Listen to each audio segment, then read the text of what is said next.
Hello, everyone, and welcome to another episode of the Clinical Pharmacist podcast. My name is Ruhina Kassam, and I'm one of the leads for training and development at the Clinical Pharmacist Solutions. Today, we will be discussing the Quality Outcome Framework, also known as QOF, and its updates for 2023 and 2024, and what pharmacists in primary care can be doing to contribute towards this.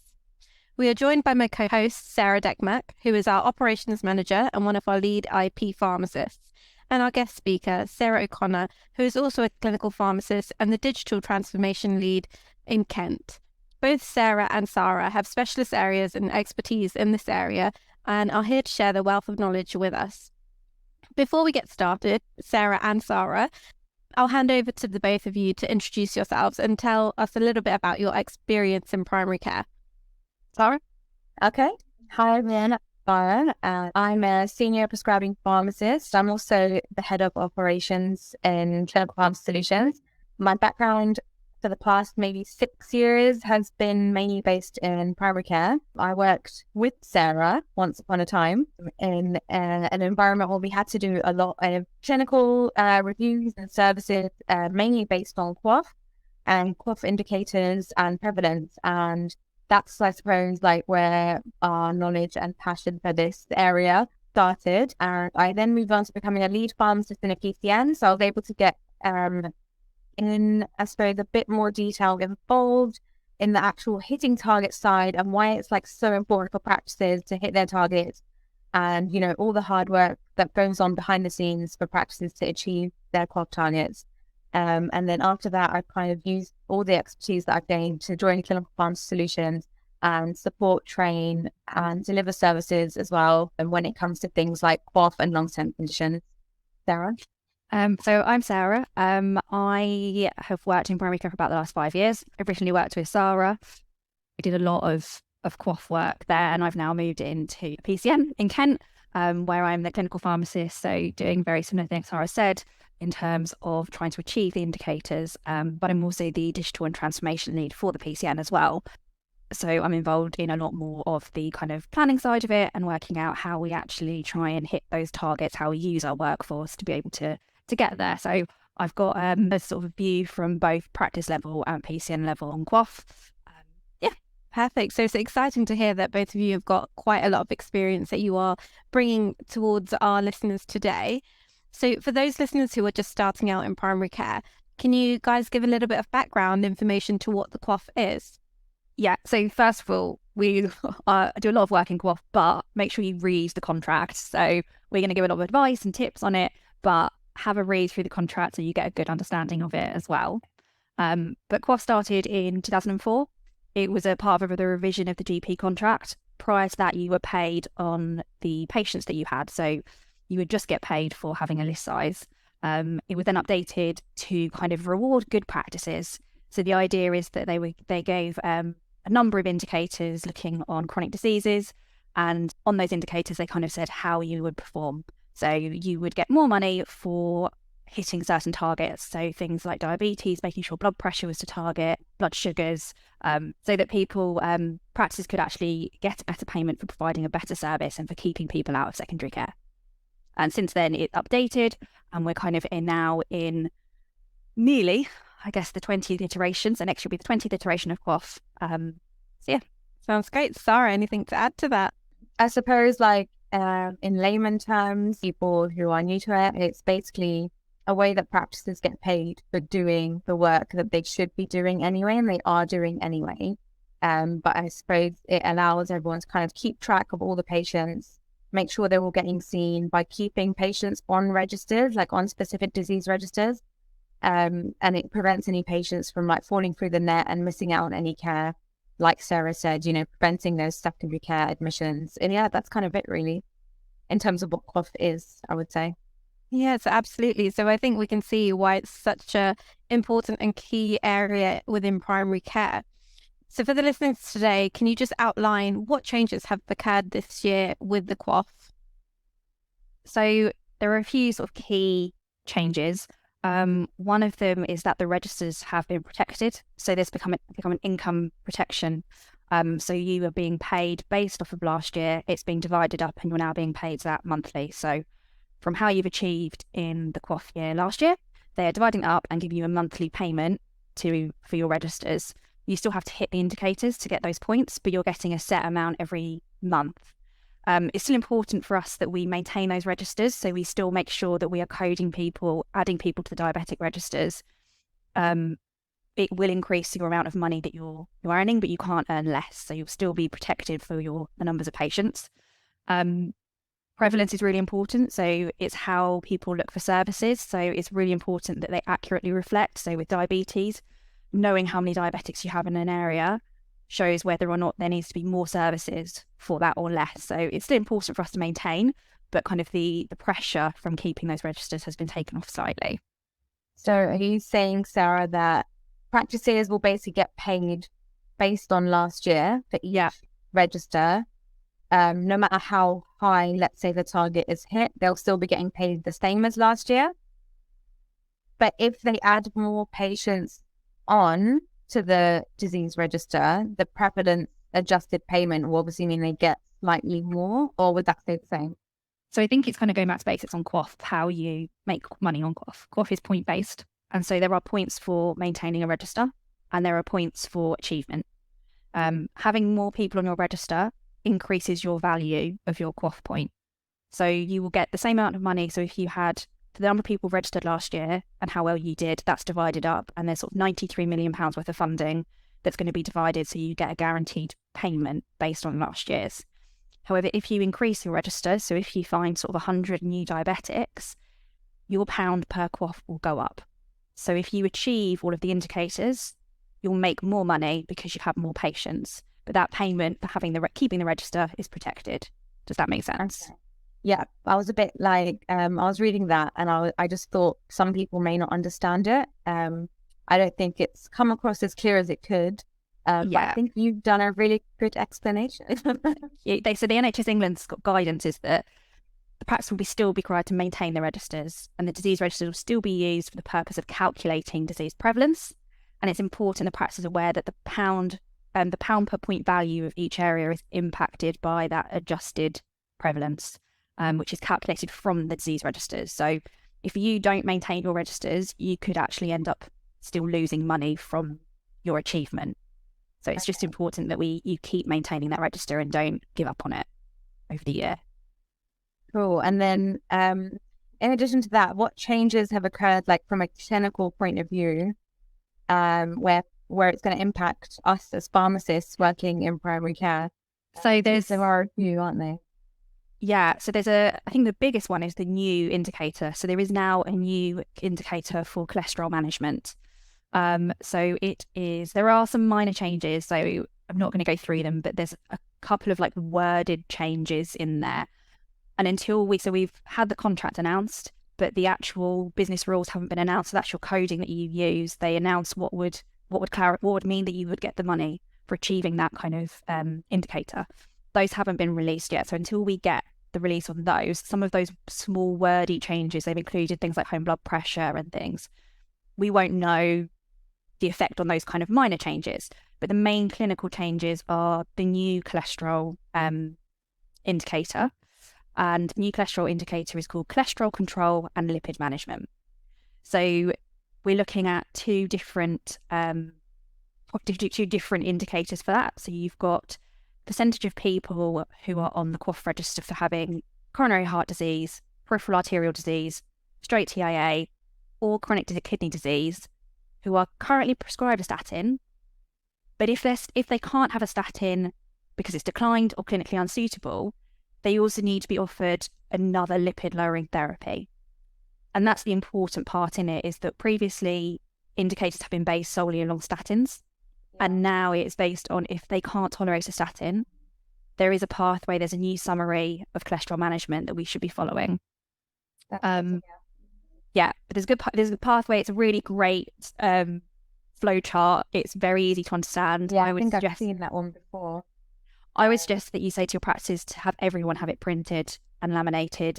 And so all GPs, all nurses who are doing chronic diseases, everyone can have a copy of it so that they can do it. But I think the pharmacists are really going to be key in assisting in that. So basically now people should kind of, there's other options to just coding like statin declined or statin not tolerated, which is kind of, usually people would code that and then just like move on and not offer patients anything else sometimes. It is understandable that a lot of patients generally do not get on with statins, but it's good to know that I suppose now it's, you know, you're going to get pushed to kind of like explore the other options. Yeah, and I think our statin chat that we will have our kind of loaded how we discuss about statins, that's going to have to change, because people who maybe are really reserved about statins because of the media coverage, we can't just say declined anymore. We've now got to say, okay, well, statins, what about something different? How would you feel about another lipid lowering therapy? So I think it's just that we've got to explore all options of it. Yeah. And then the next one was actually getting your cholesterol to target. So there's a cholesterol 002, and that's the percentage of patients who are on the coronary heart disease, peripheral arterial, or stroke and TIA, who have a recording of a non-HDL cholesterol in the QOF year that's less than 2.5. Or if they don't have an HDL cholesterol recorded, their LDL should be lower than 1.8. Yeah. So we need to be looking at starting statins, starting lipid lowering therapy, but also intensifying therapy, not just putting someone on a atorvastatin 20 and leaving them. We need to be looking for that 40% reduction in cholesterol, but we also need to be checking that we're getting them under those targets. And I think that pharmacists will play a huge part in educating the practice. So I'm not saying that we have to do all the work. Definitely, I don't think we should be reviewing everybody that has a high cholesterol, but I think we're the experts in medicine, so we should really be sitting down with practice teams, sitting down with cardiac lead and saying, how are we going to manage this, and trying to get ourselves more involved in that sort of conversations that are happening in practice. Yeah, because I imagine it's going to be quite a large amount of patients at the beginning. Practice will be doing better than they think. Yeah. So the one that's really going to be hard is CKD, because we historically have just coded people and left them to it. So the statins will be hardest for cholesterol for CKD. But I do think that the cholesterol O2, the actual threshold's quite low. So it's 20 to 35% of patients. So to hit the maximum, it's 35%. So it's not a huge amount of your patients, but it's also something that maybe we should be keeping an eye on.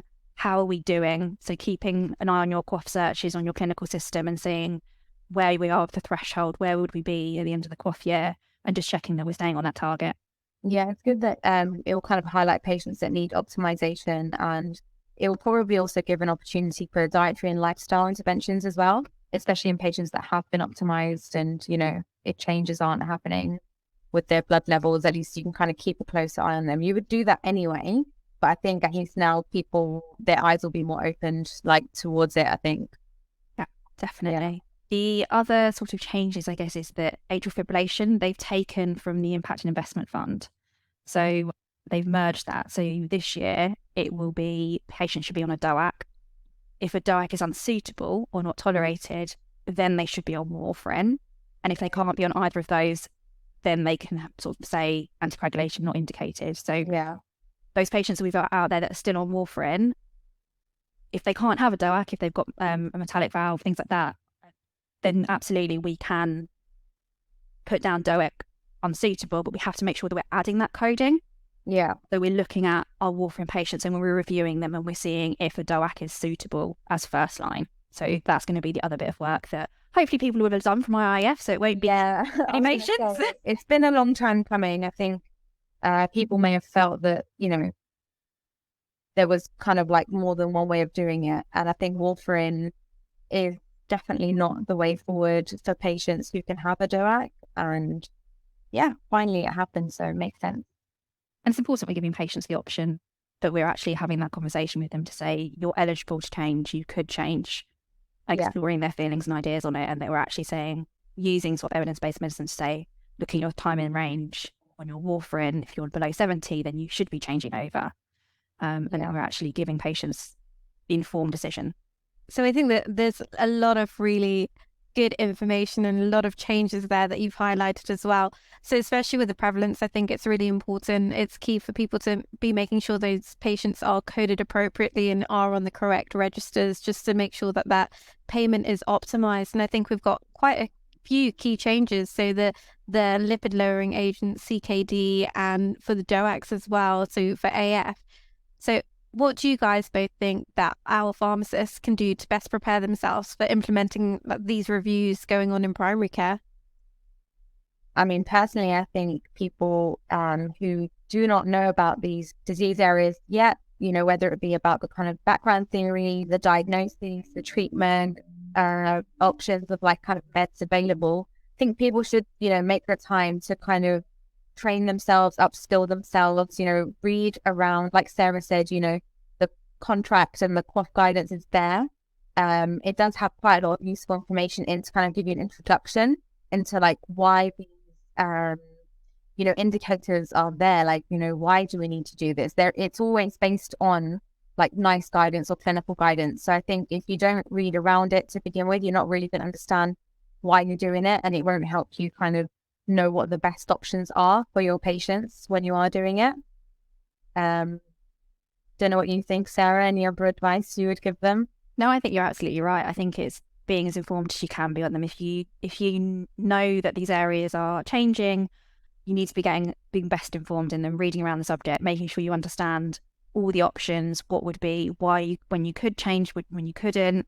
In terms of the cholesterol management, it would be really having a look through that summary and getting a really, really good idea. Knowing your local formulary, I think that's really important, because you're going to be using not just statins, things that historically have been secondary care.